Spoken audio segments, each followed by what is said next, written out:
Welcome to Surrender School.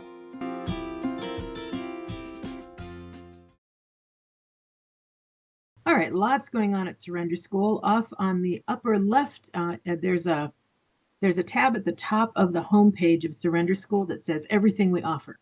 And beneath that is everything we offer. And I just took a screenshot of that and put it up there. Notice at the bottom on the left there are special interest meetings. We have a reading room book study where we're reading Alan Berger's Emotional Sobriety book on Tuesdays and Wednesdays at 8 a.m. And we have office hours about Enneagram stuff mostly on Monday and Thursday at 8 a.m. Pacific. The times I'm talking about are Pacific. Presently, we're doing a Wednesday literature meeting for Drop the Rock at 3 p.m. Pacific. We're also doing Supercharge Your Recovery, which is Sundays, January through December. It's a full year of stuff. We're also doing Eating by the Light of the Moon, which is a book study. I think it's a closed book study on Mondays. And then today is the monthly book study with Michael Naylor, who is the author of The Alchemy of the Enneagram and Transforming Addiction. In addition to that, we have a 7-week course that's starting February 1st that's Step 1 Science, and it's backed by popular demand. We also have a First Friday Enneagram Exchange where Michael and Naylor and I just kind of have a conversation in front of people. And in some cases, it'll be interviews and that kind of stuff. And then at the end of that, each of those sessions is a question and answer session. And then in the future, we're going to be doing Braving the Wilderness book study. That'll start in March. And there's always a yearly in-person retreat. All right, I talked about these already. Basically, the Step 1 Science course and the First Friday both start in February. So you'll want to check those out on the website. If Surrender School has helped you, you'll want to donate. There is a donate button out there, so go ahead and donate. Our expenses are things like the website, the Zoom, we own the Zoom and so forth. All right, this is the QR code for our WhatsApp group. So if you are interested in joining a WhatsApp group, lots of stuff going on there.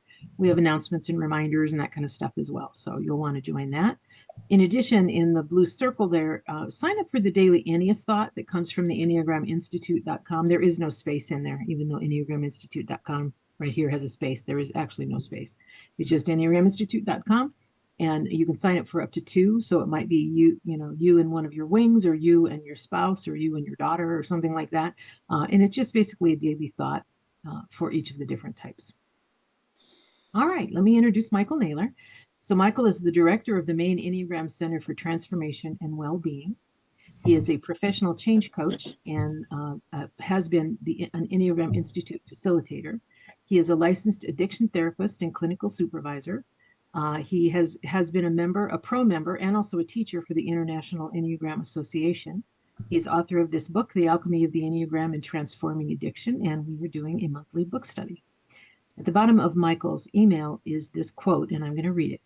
Compassion is not a relationship between the healer and the wounded. It is a relationship between equals. Only when we know our own darkness well can we be present with the darkness of others. Compassion becomes real when we recognize our shared humanity. And with that, I will hand it off to Michael. Thanks, Cheryl. Hello, everyone. So we're going to talk about the type 3 today. And wanted to say a couple of things before jumping into that type.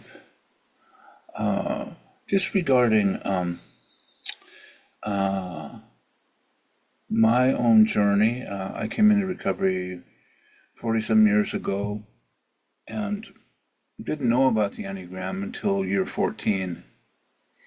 And it was only by great good fortune that I met somebody who pointed me towards the book Personality Types by Don Riso, which eventually led me to actually becoming a faculty on Enneagram Institute with Don Riso and Russ Hudson.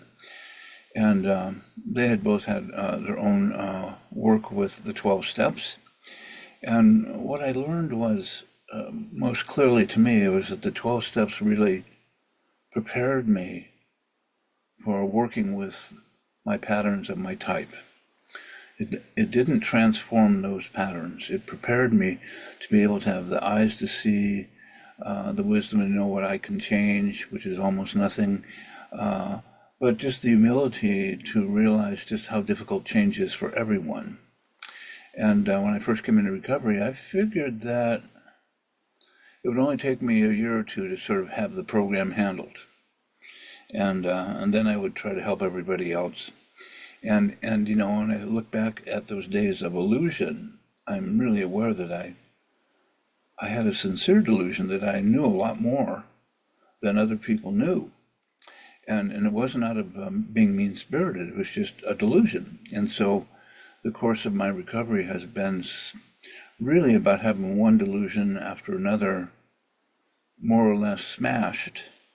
What do they say? Pride precedes a great fall. And I've got to have just tons of lessons along that line.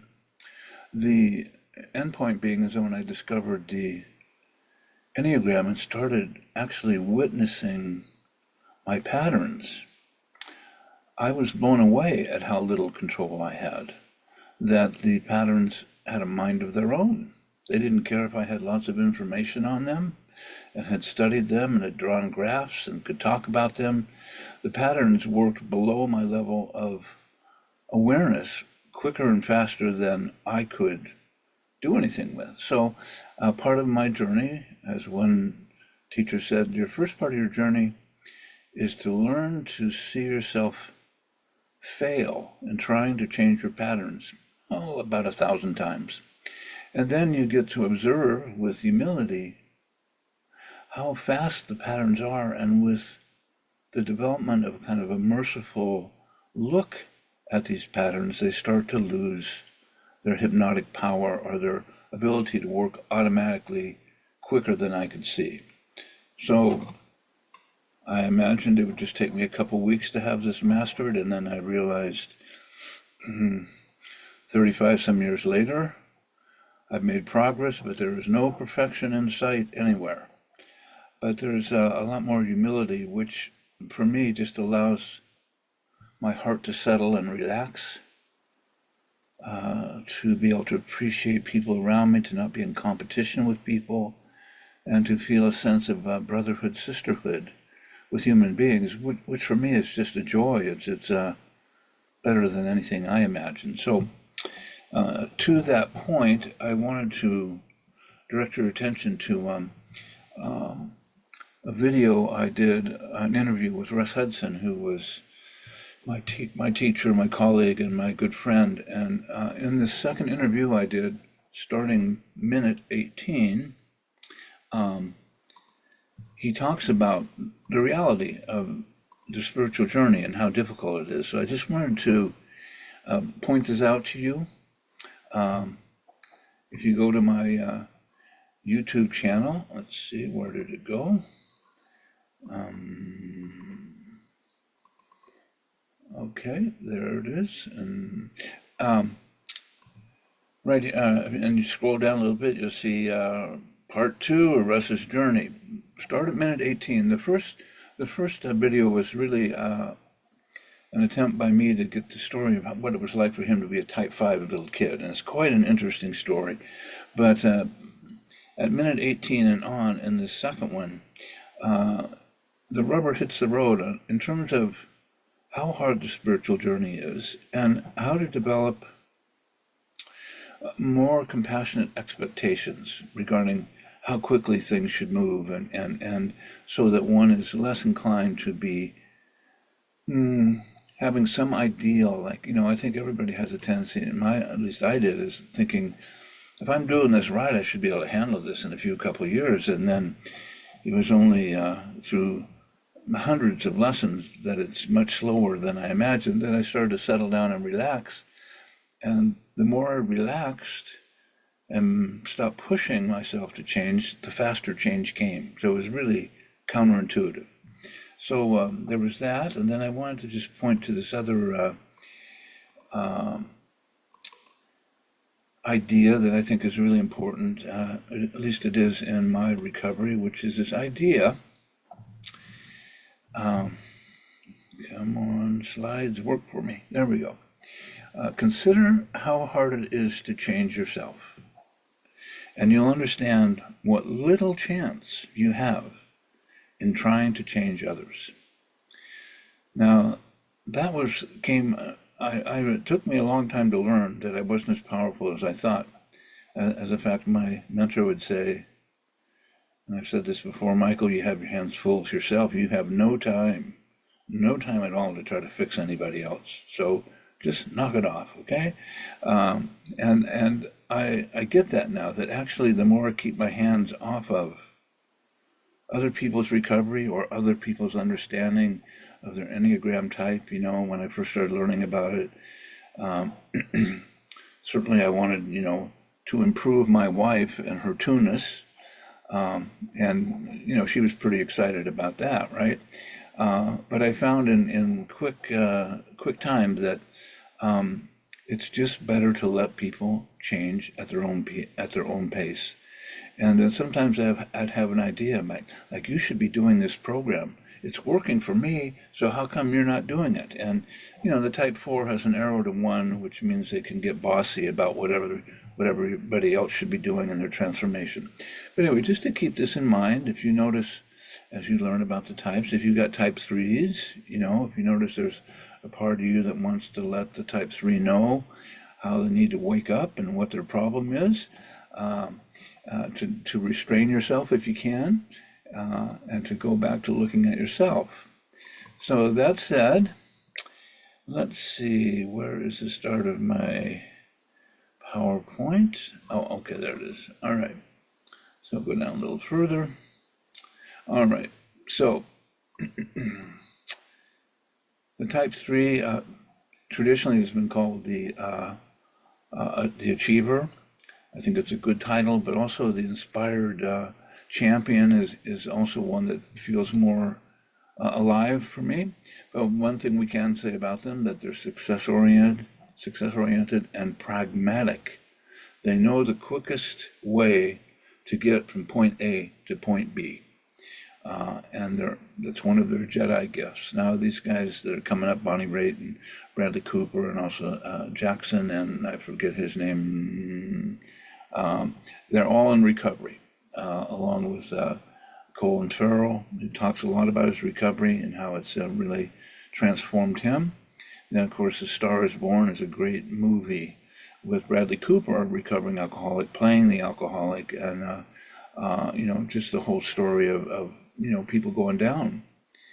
So, and then a little cartoon, Healing the Heart of the 3, which has something to do with allowing themselves to feel their feelings as opposed to always projecting an image of who they are. So that said, we can say the achiever or the inspiring champion, has their own particular range of expression, from when they're healthy and being very adaptable and excelling at what they do, to getting more caught up in fear or shame and being driven to succeed, and for, in a sense, shaping a kind of image that has them sitting in the position of the star or the victorious one. Now, one of the things I can say about the type 3s, healthy type 3s are very different than their less healthy expression. They tend to be modest. They tend to not want to draw a lot of attention to themselves. They're very much focused on the capacities that they've inherited and developing them to their peak of expression. It's just a natural orientation, like sort of the Jedi skill of the 3, is to just notice their capacities and then to feel, in a sense, a kind of responsibility and joy in honing and polishing whatever they've been given, and then empowering other people to do the same. And this is where we see 3s being very generous and giving away what they've been given, or giving away what they've achieved, and really wanting to the wealth of success to go around to everyone. So humility, a loving heart, encouraging of others. One of my type 3 coaches, he was always so great at noticing where I was not owning my capacities, and she would, just poke at it and say, well, you got this thing right here. What are you going to do with that? And I would, go, what are you talking about? I said, well, you do this extremely well. Have you noticed that lately? That's something that's for you to work with. And she was really great at helping me see what I wasn't seeing. And healthy 3s do that. They're often great coaches. great captains of your team. So if we go down a little further, we can say that the inherent ability or the essence quality that threes are born with, the capacity that they can develop over their lifetime, the deepest one is their sense of their own preciousness. A healthy three is intimately aware of the preciousness of their own life, the sense that all of their success is as a result of standing on the shoulders of many, many ancestors that have made their particular existence possible and their capacity to bring their gifts forward possible. Without this ancestral trail, there would be no success. So there's humility, there's a sense of feeling just really lucky that they have an opportunity, and there's also a really heartfelt sense of seeing what's precious in everything, whether it's a human being, whether it's a piece of artwork, whether it's a book that's been written, but this heart quality of honoring and feeling the preciousness of existence is a higher quality of the type 3 when they're in their essential quality. So there's a sense of valuing everything and not taking anything for granted. And Russ uses the word glory. It's like just coming to this awareness of what an extraordinary opportunity it is to be alive and singing out, glory, glory, hallelujah. That's the heart of the three. Now, everyone, of course, lives on planet Earth, has to develop a personality. And, so the little child, at very early age is not able to take in and digest the suffering around him or her. And so they start relying on their personality patterns to navigate reality. And for the type 3, that often means becoming really attuned to what people feel reflects success. They have an intuitive heart that reads the values of mom and dad and what's successful in their eyes, and they inherently go towards that as a way of securing a sense of feeling loved and cared for.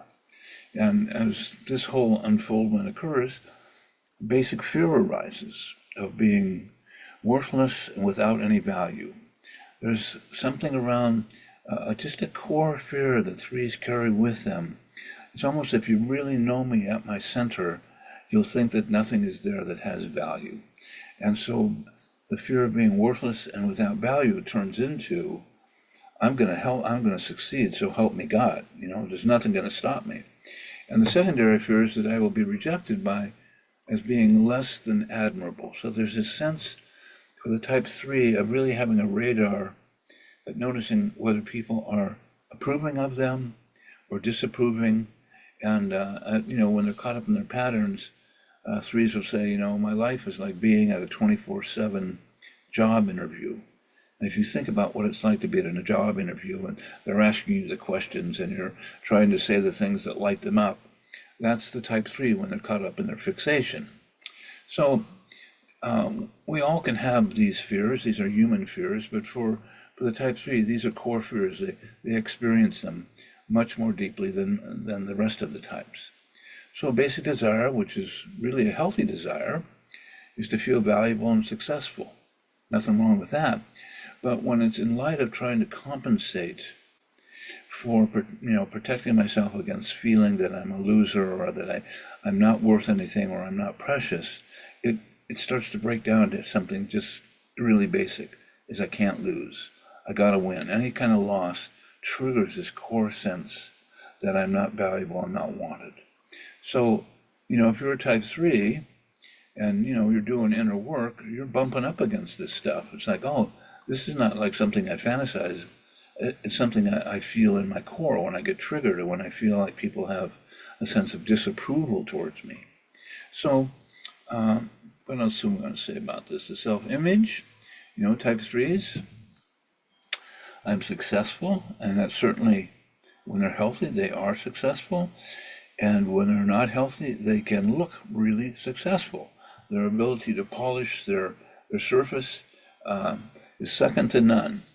I'm admirable, outstanding, effective, and desirable is certainly the wish and hope of the three is to embody those qualities in a healthy way. And when they are healthy, this is what they do in spades. When they're less healthy, they're often really trying to be the outstanding one, or the one who's most desired and admirable. And at that point, instead of embodying it naturally, it's like they start to pretend that they have it. And so we say about the threes, one of the things that they get a bad rap on is being called fake or phony.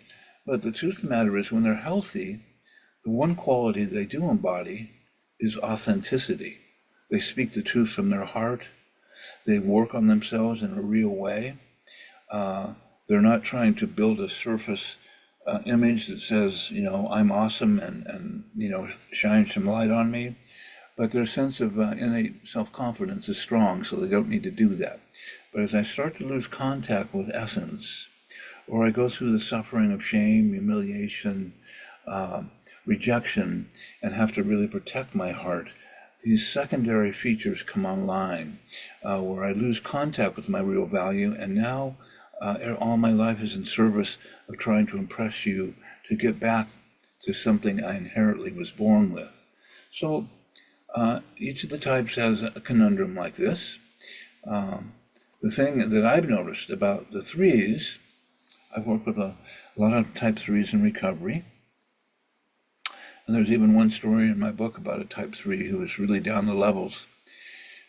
And what happens as a counselor, what I experience quite often with threes, is because they had such an intuitive heart, they could read what cheered me up as a counselor and made me feel like I'm a good counselor. And they would mirror those behaviors that made me feel like I was succeeding at cracking through their defenses, and they would perform it flawlessly. And I noticed, like, I would have a little funny feeling about the whole thing, but I also noticed that my pride and vanity was getting like, wow, I'm really making a difference in this person's life. And then I would learn that they'd gone out, the next day and robbed a bank or something and came back and didn't tell me about it. But their ability to kind of morph into what cheers people up, or makes or morph into what other people value, is one of their gifts. And when they're healthy, they don't do that as a manipulation. I had one type 3 who would come into my men's group, and he'd say, I know what every one of you guys cares about. And here's the problem. I can start acting like I know your son and daughter and tell you what great kids they are, and I've never met them, and you'll believe me. So there's just this intuitive capacity I have to read what you value and then to bullshit you with such excellence that, you really like me and care for me, while I'm sitting there going, I just told another big whopper and I can't stop myself. Now, a healthy 3, as this guy was, declares this in advance. So he says, and when you see me start to do this, you have permission to go, Tom, you're doing that 3 thing. How's that going for you? So that's one of the things that can be really tricky about type 3s, is they're so good at adapting to the standards of success in front of them. If they're not healthy, they take on the role of the successful one, no matter where it is. So that said, when I'm healthy as a 3, achiever, inspiring champion, and one of the things that happens when I lose contact with my heart, along with it comes a deep core sense that I'm not worth anything, and I compensate for it by inflating my heart with a sense of superior importance. You can call it vanity. In my own heart and mind, I create a story that I'm the superior one, and I feel sorry for you that you're not as good as me, but if you just accept it, you'll have a better day. But there's a way that I compensate for feeling like I'm nothing, which is to overcompensate and to create an illusion. And again, I'm not doing this consciously.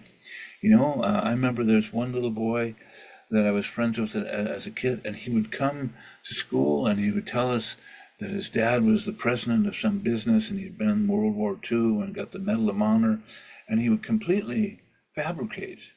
But it was his way of trying to get a sense that he wanted somebody to like them.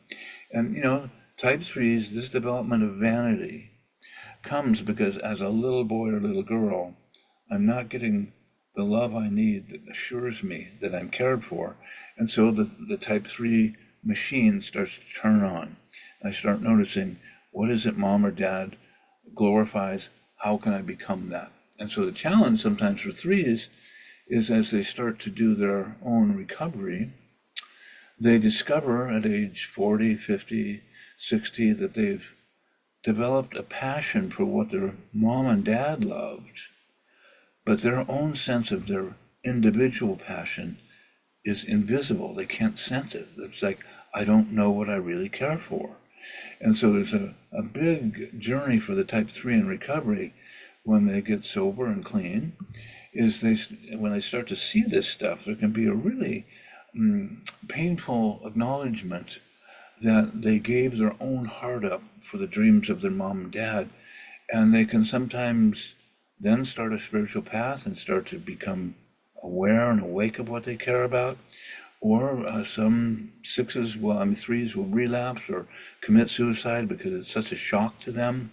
So it's just something to be aware of. The wake-up call is overdrive performing mode, which means I must be the best. And so what I do when I'm starting to feel fear, shame, inferiority, judgment, is I go into autopilot, auto drive, and I drive myself for attention, for status. And if you've ever been around a type 3, they appear to have more energy than most human beings. And a lot of threes will say, I feel my best when I'm going 110% towards a goal. And if I don't have a goal and a finish line to work towards, I start to feel empty and valueless. And so I pick up another goal and I drive myself forward. So at the bottom of all of this overdrive performing mode is a sense of having an empty heart. There's nothing there. And threes I know who have started doing inner work will say that they go through, as they start to relax their addiction to success and driving themselves, they will feel a terrible sadness in their heart for months that they will need to grieve. It's as if their heart is completely empty. They've avoided it their whole life. And as they digest the suffering of childhood and the things that happened to them that shut them down, they start to feel what it is they care about. So it's a powerful journey, and each of the types has something like this to navigate. So the healthy heart of the 3 is the radiant, inspired heart. So how do I get there? For type 3 one is I start to support other people. I move in the direction of 6, and I start to become someone who's a cooperative force of empowering other people. And this, I discover, is one of my most satisfying things to do. Similar to, if you've watched the sort of career arc of Oprah Winfrey, she reached a point where she started giving away everything that's helped her, sending people to school for free, always having the best information on meditation, on health, on fitness, and really trying to create an opportunity for everyone to thrive. And this is the very best of the type 3 moving in the direction of 6. So the path of service and authenticity. So I just want to stop there for a moment and just see if we have any questions coming up from our beloved type 3s or yeah. That was so helpful. I had a very tumultuous relationship with my father.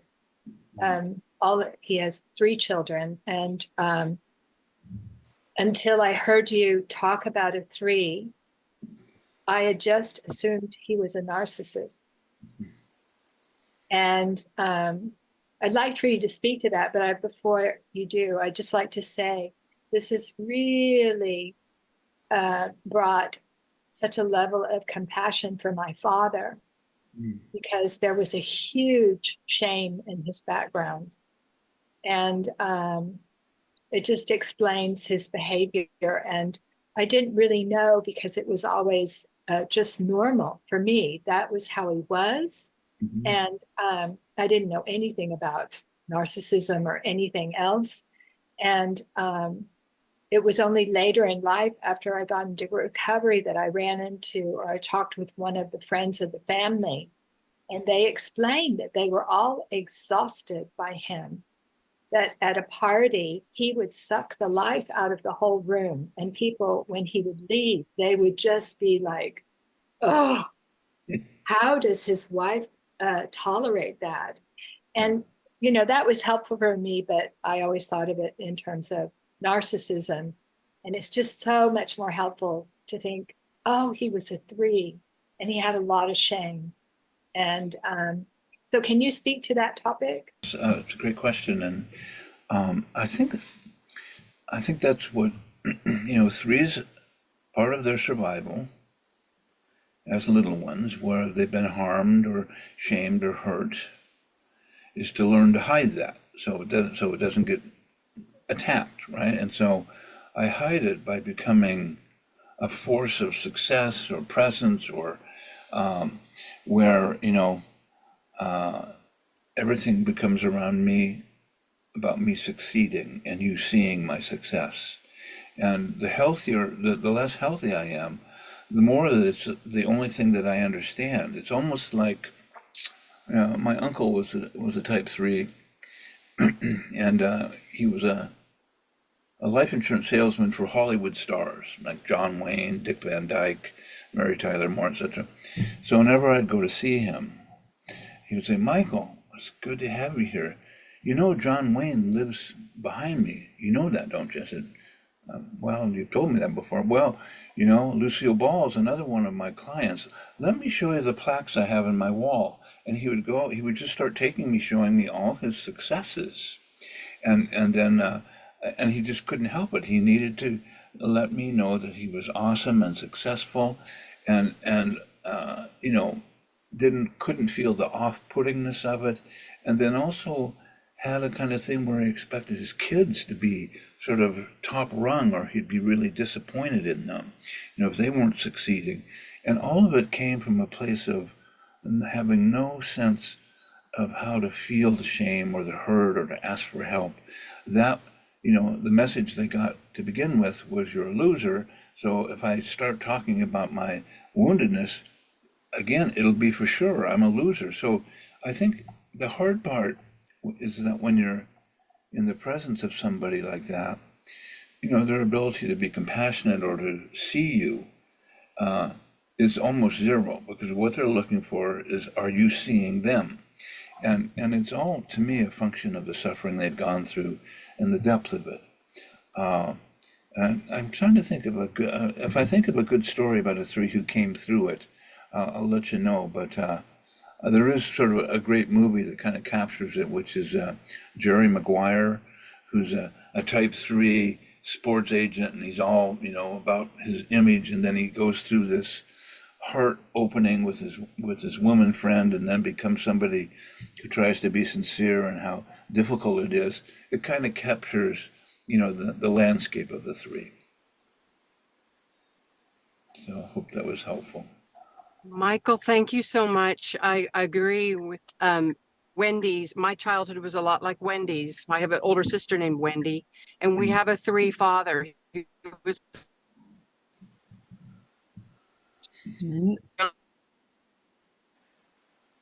Melissa, is that just me? Is everybody losing her? Yeah, she's.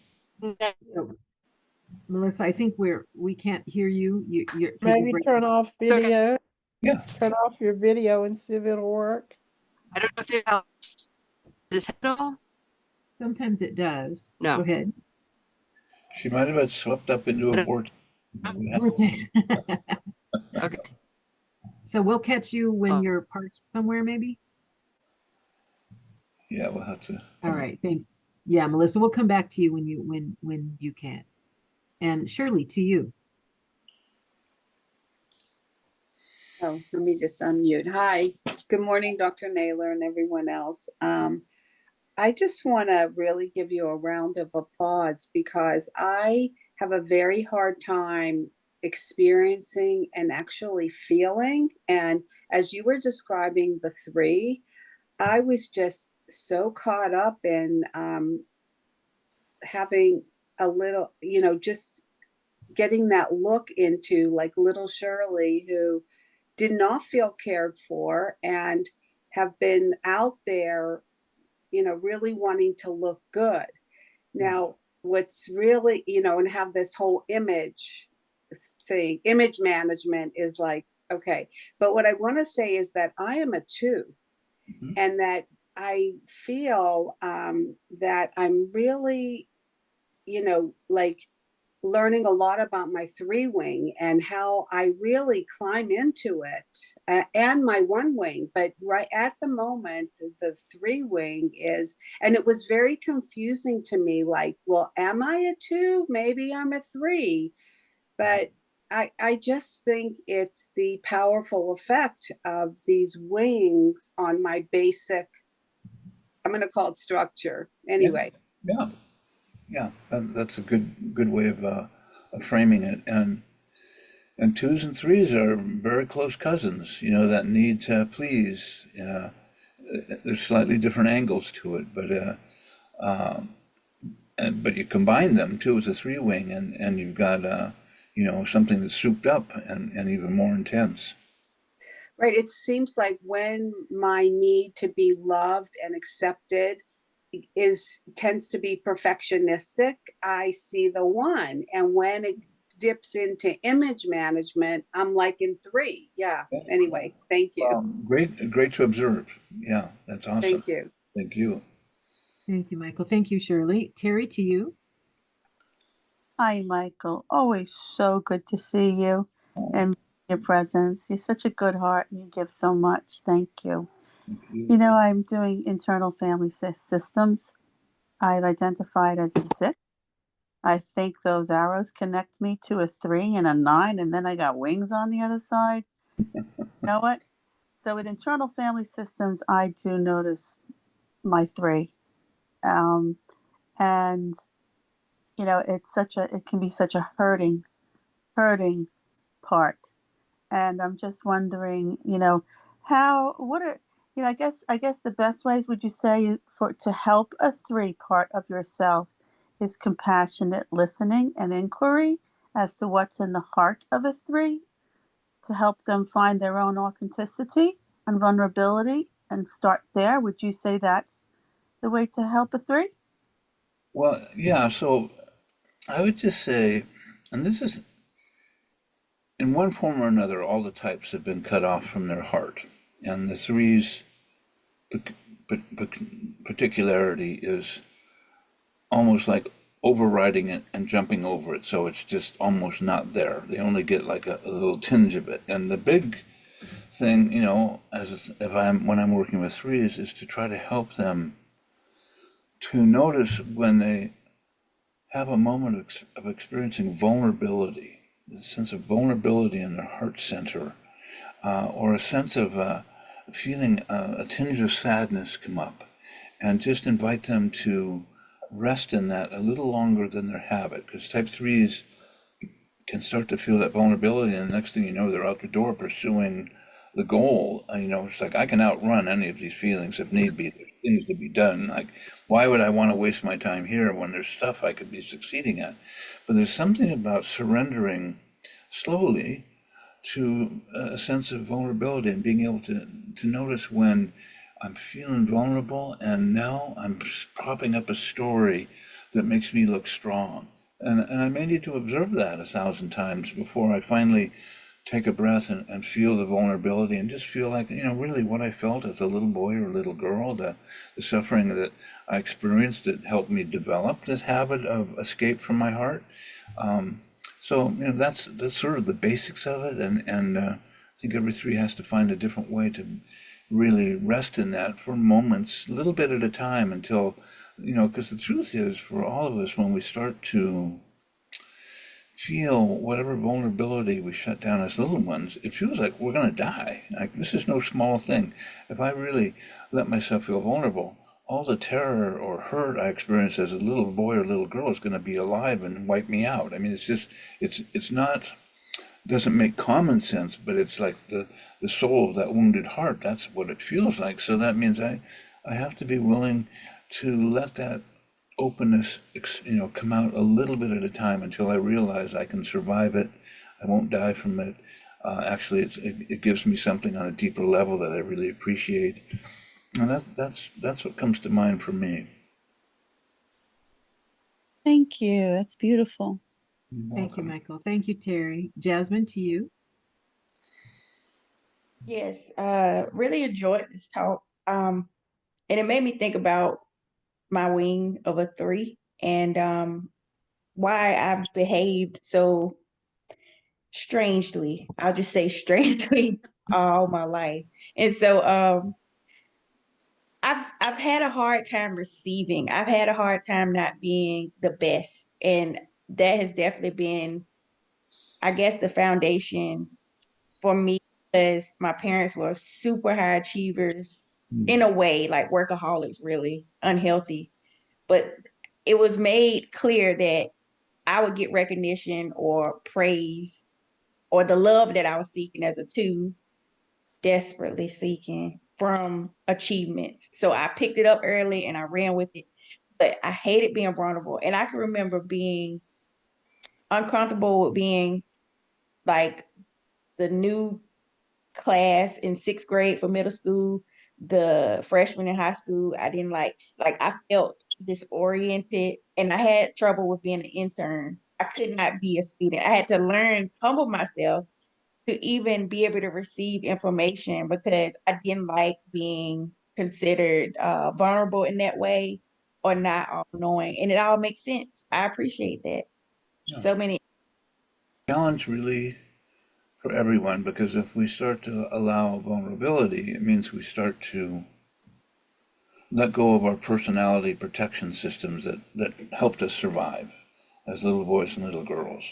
So it's not a small feat. It can feel like, why would I volunteer for death? I already went through it once. Why would I want to do it as an adult, But I think there's something to be said about just small steps into the heart, where I just, because ultimately for the 3, and the 3 in each of us, we need to be with people who love our soul as opposed to our accomplishments, who feel our soul beneath the veneer of our achievement, package that we have.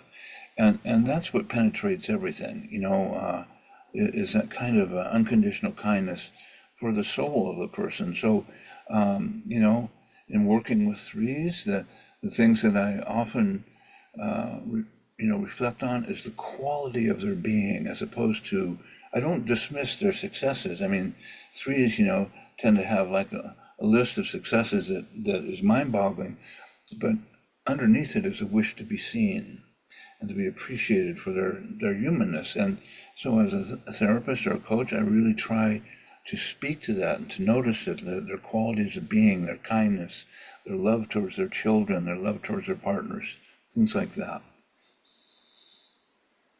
Thank you, Michael. I have a question, more of a topic that I'd like you to talk about a little bit. My sister is a 3, and her husband of many years passed away this past summer, and she is dealing with like real, like serious grief. And I wonder if you could talk about the 3 and grief. Yeah, well, it's complicated, because I don't know all the details, but I think that if she's allowing herself to grieve, that's a big deal. That's a good thing. And I think there can be, grief about having to grieve, or even sort of self-hatred around having to grieve.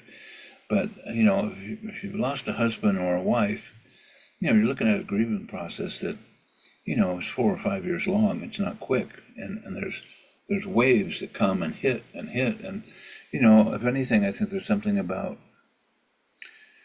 helping people understand just how their heart knows what needs to happen and their head is thinking, I should be done with this sooner. And I don't know if she's struggling with that, but 3s tend to feel like I should move through this quickly. And but if she's been kind of knocked to her knees with sadness, maybe she's opened up to a new level within herself, a new understanding of herself that is more real and authentic. What's your experience of it? She doesn't talk to me too much about it, but that's because I'm an 8, right? And I don't think I'm very extremely receptive of it either. So, yeah. But yeah, I think it feels like it leaks out around the edges, right? And I'm just because I've known her. I mean, she's my older sister by a couple of years. Um, yeah, so it feels like she, even though I've never heard her say the words, I should be done with this by now. I get the sense that she feels like she should be done with this by now, right? I should have moved on by now. But she Well, keeps herself very busy. I think she keeps herself very busy. yeah. Well, so what I can do is to help a 3 is when I notice the leak around the edges, I can say, I can really feel it. I can just make a statement. I can feel your sadness right now. Feel free to talk if you want to. So I just create an invitation, and and they'll do whatever. So I have a quick story. She was driving. We were going somewhere, and she was driving, and she started tearing up. And I said, "No, you do not cry and drive at the same time." Not exactly an understanding person. So I did say I'm sorry, but Well, you have time to go back and revisit that. Stop now. stop. You either drive or you cry, but you don't do both. Good afternoon. Thank you so much. Hearing your description of a 3 made my eyes well up a lot because I really have a lot of tenderness to my dad, who's probably a 3, a plastic surgeon, and was raised with a steady dose of shame, a ton of it. And so he comes from Chicago, where they had outhouses, they didn't have indoor plumbing, to being big man on campus in Las Vegas as a plastic surgeon. So achievements are important to him. And there have been moments where I've seen just the glimpse of the authenticity, and he's close to his tears when he does that. As he gets older, he's much more in touch with his tears. And then I think he feels terribly exposed, and he goes back into his Archie Bunker persona, which is like, I don't care about anybody. And they're like, yeah, you do, Dad. But and so we have a hard time as a family being around him, as he cannot stay soft and present. He has to get super swipey with his talons. He's described himself like, I'm a bear with my hand caught in the trap, and anybody coming around, I'm going to swipe at you. But he's desperate for connection. Yeah. So this is a man who has insight and doesn't really have the capacity to do much with it. So he stays where he's comfortable. And as a child, this is where my struggle is, because he's 87, he's not going to live forever. He wants to be around us, but we're all a little bit scared because we've been quite damaged by his unrelenting criticism at others, because he's got this criticism pointed inward, and he criticizes everybody. So anyway, I guess and by the way, I relate to the 3 as you're talking about, just wanting to achieve my way into being loved. I was very much that way when I was little. Now that I'm older, I don't have the energy to achieve. I don't care to. I just want to be me, and I'm comfortable in that 5 wing, but I just feel like it's been my greatest teacher. This 3 father of mine has been a teacher of mine, and I don't have to dislike him. Does that make sense? Way you describe it has helped soften so much the way I love him. Yeah, thank you for that. Those it sounds like he's caught between 2 worlds, which he steps into his sensitivity and vulnerability, and then he's got an inner critic that says, he's not supposed to be that way, so he switches over to the gnarly side. But and I think all we can really do is just compassionately observe it, and even make a statement like, in retrospect, when he's in a good place, that, Dad, when you shared your vulnerability, that meant a lot to me. Just Right. just to kind of mirror it without judging it. And just to follow up with that thought, he has said to me, out of my 3 daughters, you're the one I really know. You're the one who cares to stay and talk to me, even when we're fighting. So that means a lot. We have a special relationship. And thank you for the way you describe a 3. I just really appreciate your beautiful language. You're just so gifted, and I thank you. Pass to the next person. Thank you. Thanks. And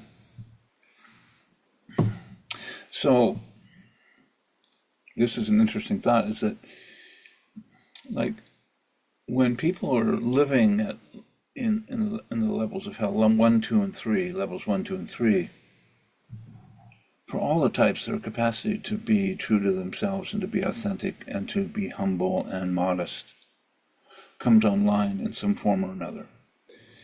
And as my friend Russ would say, most likely we visit there. We don't tend to live at that level.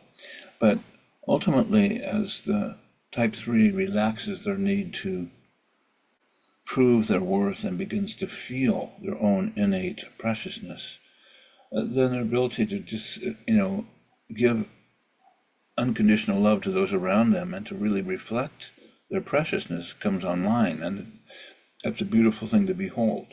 But at the same time, we can say, at the healthy levels, I try to empower people. I give away my gifts. If I can teach you, I will. If I see you're hiding your light underneath a barrel, I'll lift the barrel up so it's exposed.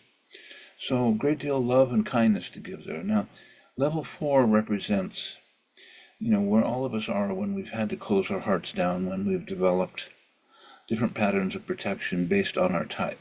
So we have level 4, 5, and 6.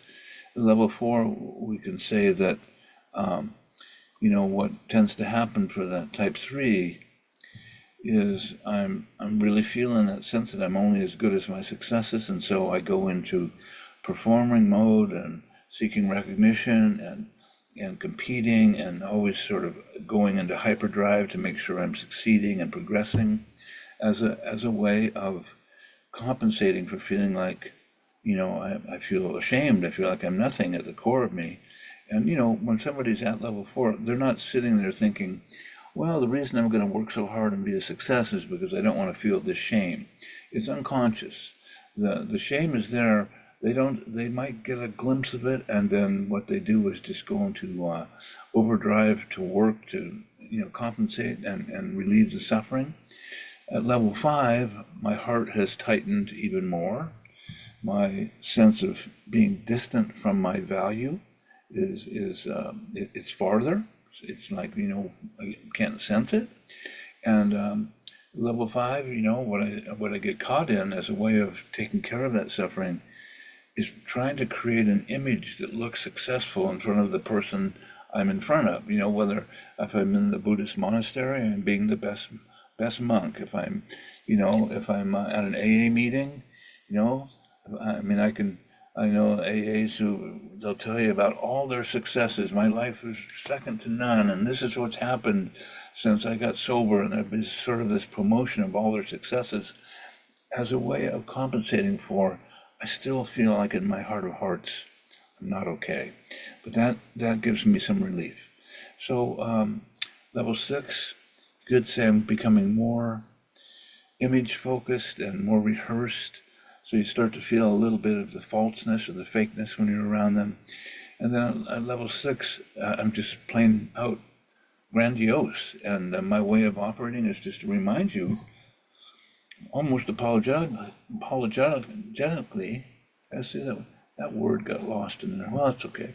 But almost, like, I'm just awesome. I can't help myself. Now that I've told you about me, please tell me what you think about me. Let's hear more about me. So it becomes very me, self-promote. And these folks are shameless. And, you can always, they don't get that they're being a real pain in the neck. I think there's a TV show called Succession.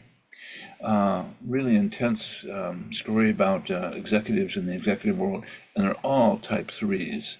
And they all lie bold-faced to each other and family members to get ahead, but they're so good at the lying that they fool everybody. That's a type 3 down at level 6. If you want to get a big hit of that, watch Succession. I think it's on Prime or Netflix.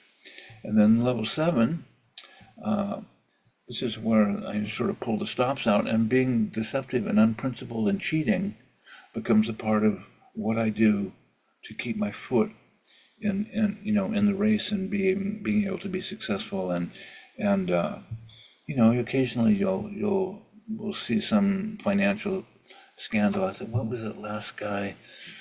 Oh gosh, who sold all of the, well, it'll come to me, but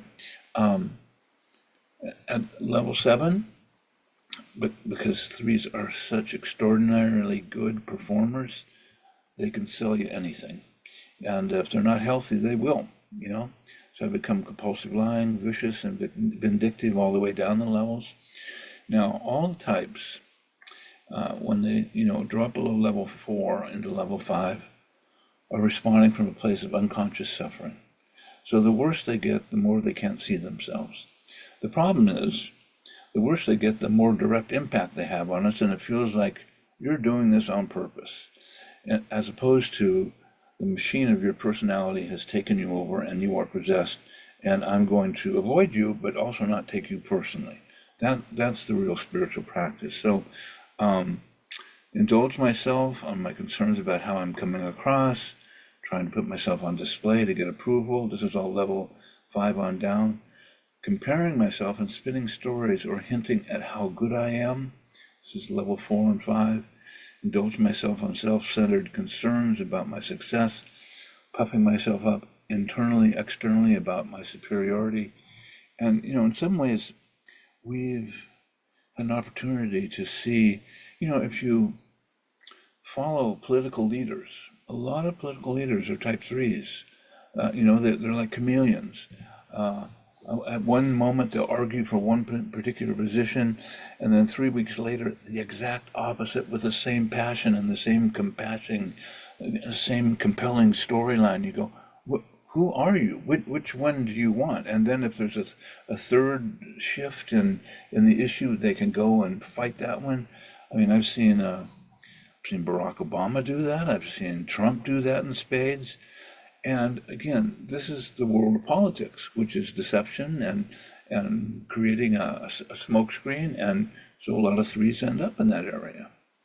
So the core identification of the 3 is identify powerfully with a self-image developed in response to what they perceive as admiration by others. I have a radar for sensing and noticing what people admire. When I'm healthy, I'm indifferent to it. I notice it. It's not a big deal. I'm going to do what I love to do because I love to do it. When I'm less healthy, I resist recognizing feelings of emptiness or sadness or self-rejection. Anything that has this heart really experiencing pain, it's like I'm going in the opposite direction of that. So the healthy essential quality levels 1, 2, and 3 is authenticity and sincerity. And if you've been with a healthy 3, they're just awesome people. And there's this realization, maybe I don't have to be the best. Maybe people will accept me and just the way I am. So I'm less identified with my value being connected with my work. And as a result of that, I actually work at a higher level of efficiency because I'm not self-conscious about what I'm doing. So let's see if we have some more questions floating around. And here's one that you can ask yourself is what do you find precious in your life? So we had a couple people. When I took the Ready test, I scored highest on an 8, which I always do on all the tests. My second highest was a 1, and I think it's not because I'm a perfectionist so much as I value following rules, maybe more than a typical 8 does. But then I was a tie between the 7 and the 3, and I've always scored high with those too on other tests. But the 7 and the 3, I think are I would like to be those. I'd like to be sort of carefree and have fun and stuff like that, like a 7 does. And I'd like to really be, a high achiever. But I think the traits of the 8 are what have sabotaged that a lot of times. It's like like you said, a 3 cares about what people think, and the part of me that's an 8 doesn't really care what people think that much. It's like, if you don't like me, tough shit, but But I know you've said before, like the growth path for an 8 is going toward a 2. And a 2 cares about what people think. So Yeah. I just wanted to know if you, to me, an 8 and a 3 have a lot of similarities, but if an 8 accesses more of those traits of their 2 arrow, do they kind of incorporate more of that 3 energy too? Hmm. I wouldn't be thinking in that direction because there's obviously enough to think about without adding that. The 3, 7, and 8 are cousins. They're all assertive types. They all go for what they want. And you named it. The 3 is really conscious of looking good and getting applause by looking good, and the 8 doesn't give a shit, right? And that can be also a gift in terms of I'm not playing to the crowd, but I'm playing to my truth, and I actually succeed because I haven't had my attention diverted by pleasing the audience. And eights are just more direct about what's going on. We say that they're emotionally honest, and 3s are really good manipulators of the environment. So they can act however it looks like they're going to be cheered, and so if that means I act like a badass for a period of time, I can do it, and then I can act like a sweet and kind person and show all these different faces and be none of them, right? Whereas the 8 doesn't tend to do that at all. What you see is what you get. And so, there's both gifts and detriments to both of those. And, I think we do get a choice next time we come in. So be careful which one you choose. Thank you, Michael. Thank you, Dave. Terry, you had your hand up before. Did you want to ask a question, and then I'll come to Jasmine? Sure, thank you. Yeah, I mean, I'm still new at this, but I can see, you know, being raised by a father who definitely had some 3 qualities.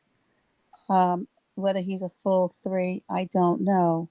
But even like, and how does that impact on a child? Okay, but I kind of there's that, but because my dad always had to be able to tell stories about our successes as children, and it always felt like I had to be those successes or bash it completely because I had problems with his inconsistency, um, because he wasn't really someone who was consistent in himself and could not be trusted. I'm a 6. It's not safe. He was physically violent. He was, if he sneezed in a movie theater, the theater thought it was a horror film because he is so loud and a big man. And I don't have any, I don't have any animosities, but I'm trying to understand how it impacted me because he was also judge and jury of what my successes could be and what they weren't going to be. So he would stem me to what he thought would be my success as art and not really see my heart or my authenticity of what I wanted to be.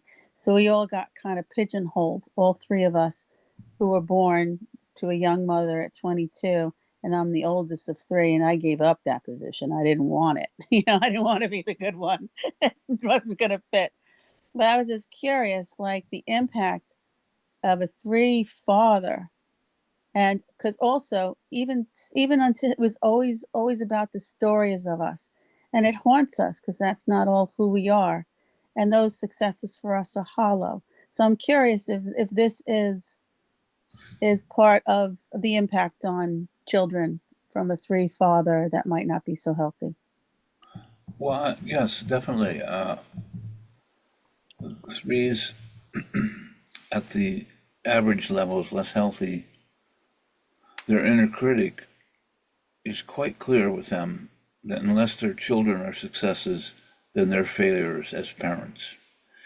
And of course, the natural tendency is to, again, the less healthy 3 is to try to get their kids involved in something they think their kids will be good at. So there's a sense of I'm kind of responsible for shaping my kids' success. And this is, in some families, Gosh, I look at some of the professional basketball, baseball players, and the line of the dad and the children all following a baseball path, and all, and in one case, all being on the same major league team. It's like, well, there was definitely three action going on there, and all the kids jumped on board and became baseball players. So the problem can be, as you point to, if what my mom or dad, three parent, thinks I should be doing, it won't necessarily be attuned to what I'm good at and what I care about. And so some kids will adapt and let go of their own dreams and struggle with it, or some kids will just feel criticized and not know how to deal with it and have to go through a lot of counseling and spiritual transformation to not be so affected by that message. But threes tend to be, a healthy three dad or mom, has more room for his or her kids experimenting with it, with what they care about. Once you hit level 4, the demand on the 3 is, I'm supposed to lead my kids to success, just like I'm supposed to be succeeding. So it's unless I'm really self-aware, I'm going to be driven by that message. Thank you. Thank Thank you. you.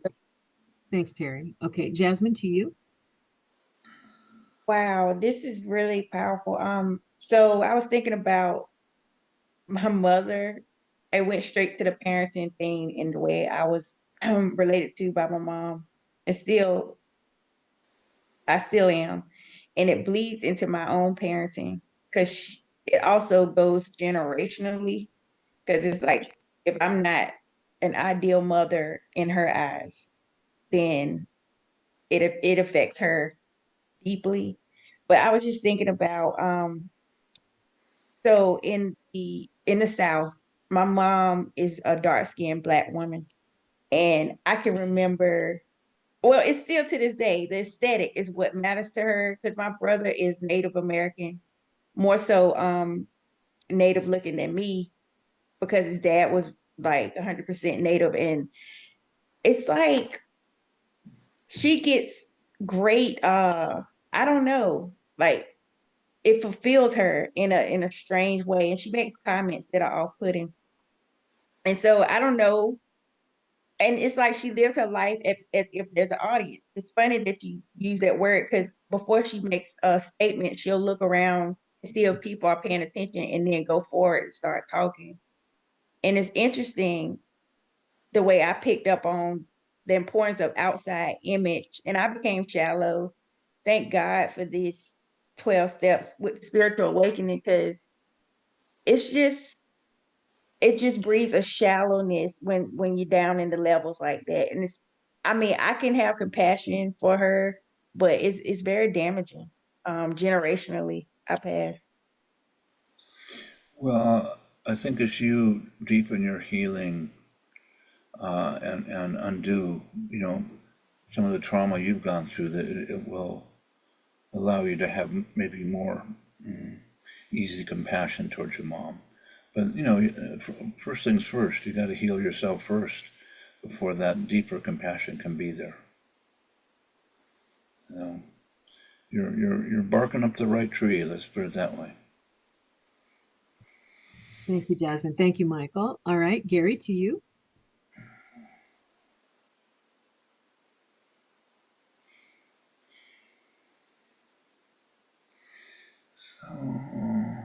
Well, I'm not hearing. okay, I'm sorry. I apologize. I couldn't figure out how to unmute. Yeah. Dr. Naylor, I want to share something funny that happened to me about 35 years ago. You're talking about the number 3 being grandiose when they're at a certain level.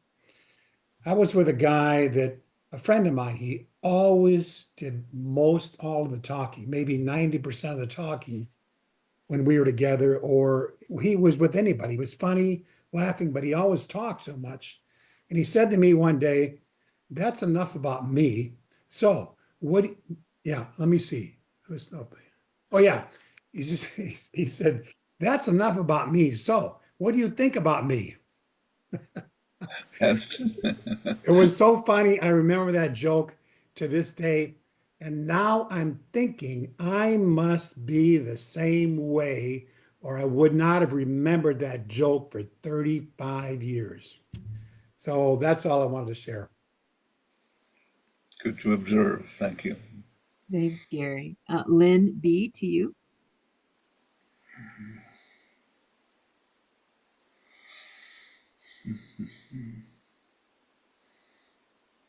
So I can't hear you, Oh, Cheryl. sorry, somebody muted me. Hi, so thank you. So my thing is, oh, and I wanted to just say just a little comment about the gal from the South. I grew up in the South, and there is something about women who grow up in the South, especially past generations, that is very much about image and about all that stuff. So yeah, that's a hard gig to overcome, I think. But so where I get in trouble is I feel like somebody who really knows the Enneagram needs to tell me what I am, because I keep thinking I'm something, and then I hear an explanation about another number, and I'm like, well, wait, that's really me. Mm-hmm. So I remember thinking I ran across the Enneagram through Richard Rohr way back several years ago, and got fascinated and thought I don't remember what numbers I thought I was, but when I started this group, and unfortunately I haven't been able to come enough, so I'm so glad it came today, but then I thought I'm a 4. And then today when you're speaking, I feel like I'm not a 3 today, but I really feel like that describes me back in when I was younger, and was a really high achiever and really cared about what people thought of me.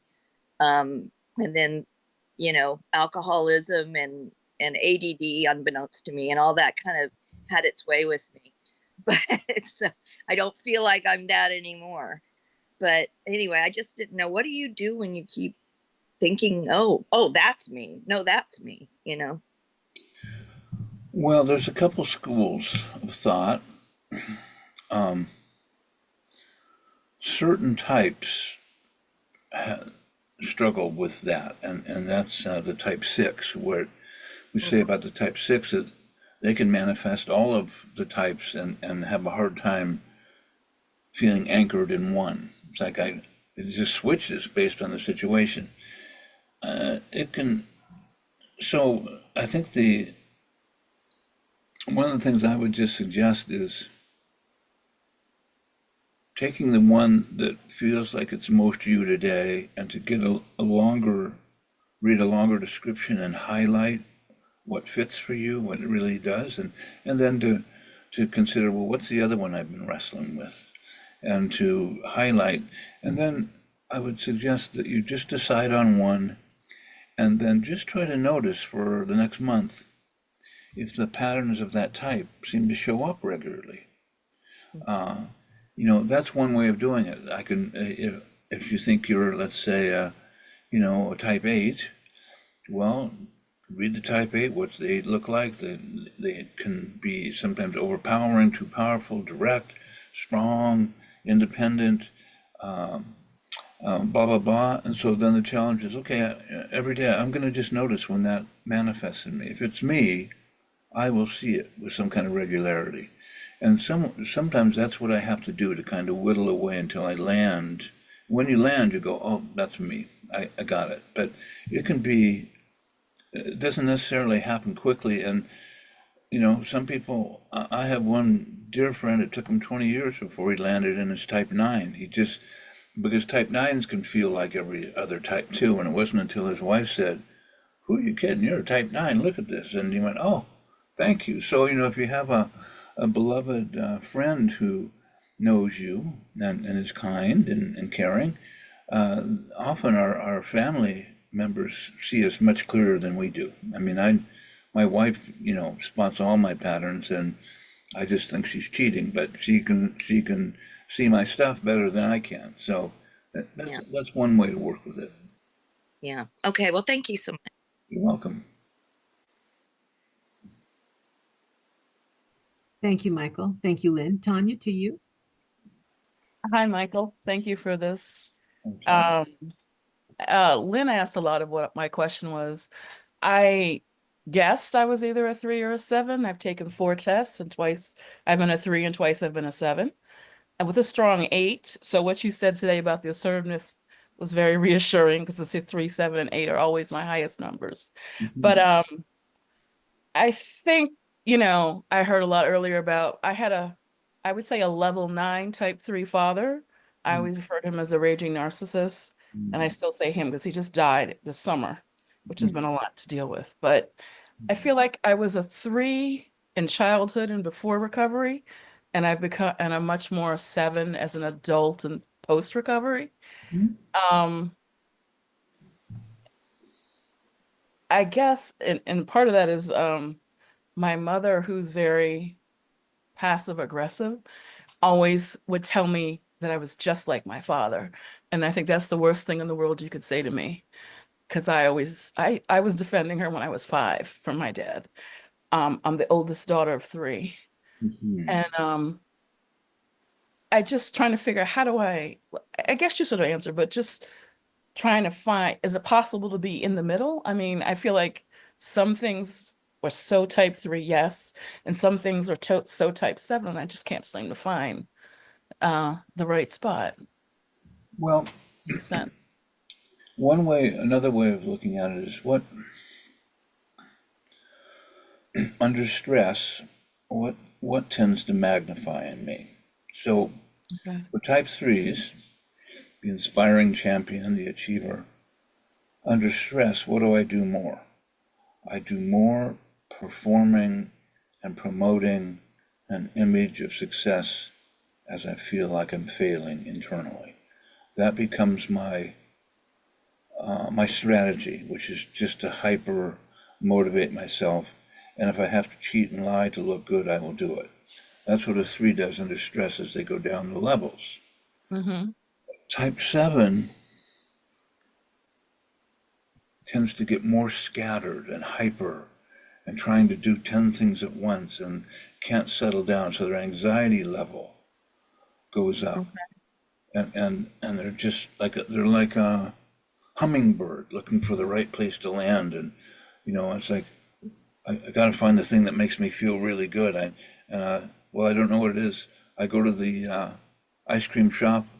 There's 40 flavors. I try them all. Right? I can't make my mind up, but it's like scattering of attention and more hyperness. And the type 8 tends to get more aggressive and just take charge. I'm in charge. You don't like it. Would you like to die today or tomorrow? Let me know.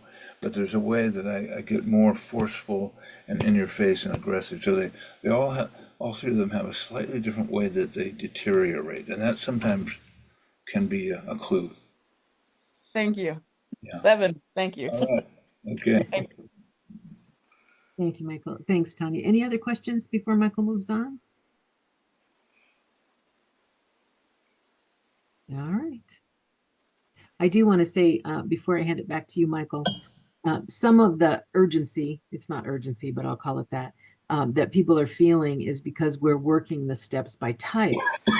So obviously it's easier if you have an idea what your type is, right? So I think we've kind of dropped a dollop of urgency into something that almost can't be urgent. So I think maybe even talk about the fact that is there harm that if they accidentally guess their wrong type and they're trying to answer questions in the 12 steps to the wrong type? Any ideas? I don't think so.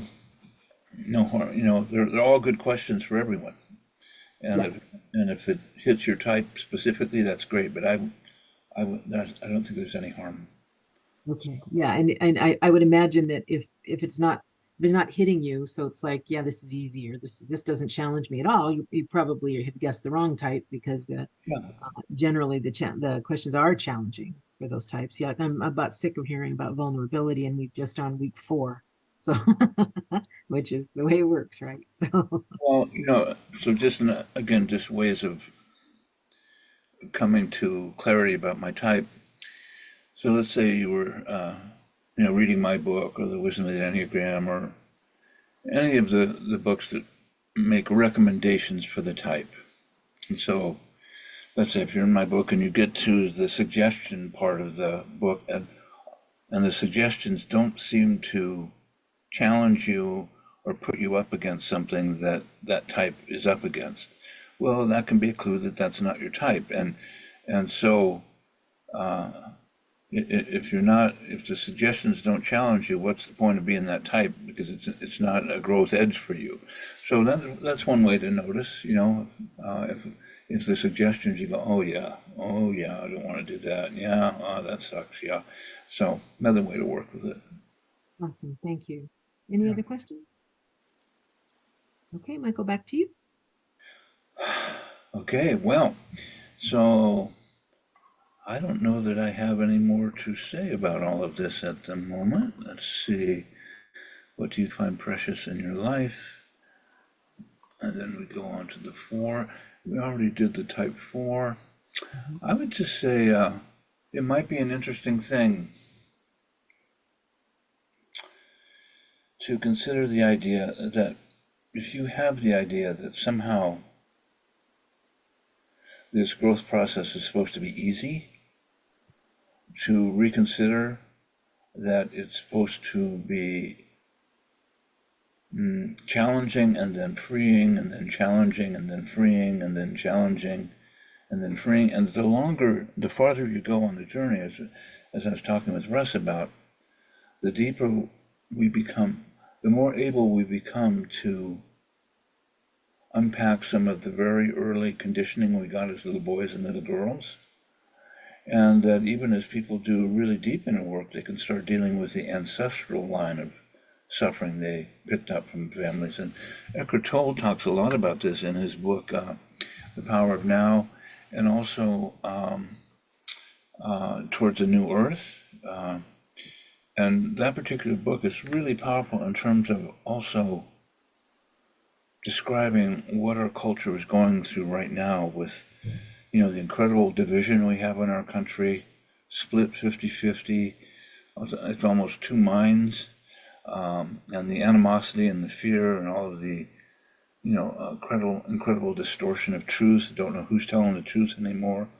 And as Eckhart Tolle would say, you know, that this is a time of passage for the culture, and the more people who are able to be authentic and tell the truth will be the ones that help carry us across this shock point, because it's a serious shock point. And you know, as we witness, you know, just the way people treat each other and the level of violence that's increased and paranoia. And so the good news is, you may not know it, but you probably chose this time. You know, when you were deciding to be born, you went, I'm going to go in around, you know, 2025, I'll be able to be a part of this change. If you don't remember that, well, then you're here anyway. So the question is, you know, how do you develop a sense of equanimity and compassion for the predicament that everybody's in, you know? And you have, if you've noticed, you got this 50% on one side, the left, and 50% on the right. And amongst both groups, there's a lot of really nice, lovely people that are deserving of compassion. And it's not a bad idea to keep treating them that way, even if they don't abide by your beliefs, that's a part of the bigger healing. And to me, that's the point of the Enneagram, is that I develop a way to see that I have an affinity with all human beings and their suffering. And I'm not different than them. And you know, if I look at my belief structure and how much has changed in my beliefs over the last 40 years, I go, oh my God, there's like 10 different people there who I hope nobody took me seriously.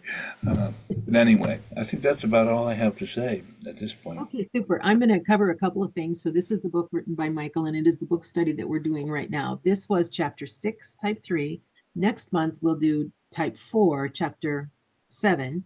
And Michael was doing Friendly Circle Berlin, just wrapped that up with type 4, and then sent kind of everybody here for type 3. So the book is in the sequence, right? So this, we still have many, many months left, but type 4 will be next month. And once again, what we recommend is that you read the chapter beforehand. And I love the examples that he gives of the people in recovery. And it is a book for professionals, and I'm certainly not a professional, but it is very profound to me. So it's very helpful in just dealing with people in my life, I think, very much so. The other thing I want to say is beginning on February 7th, we have something called First Friday Enneagram Exchange. And it is Michael and I are going to basically just kind of have a conversation. The first week will be the first month will be an interview, me interviewing him, asking questions about his recovery, how he found the Enneagram, how he thinks they merge together, that kind of thing.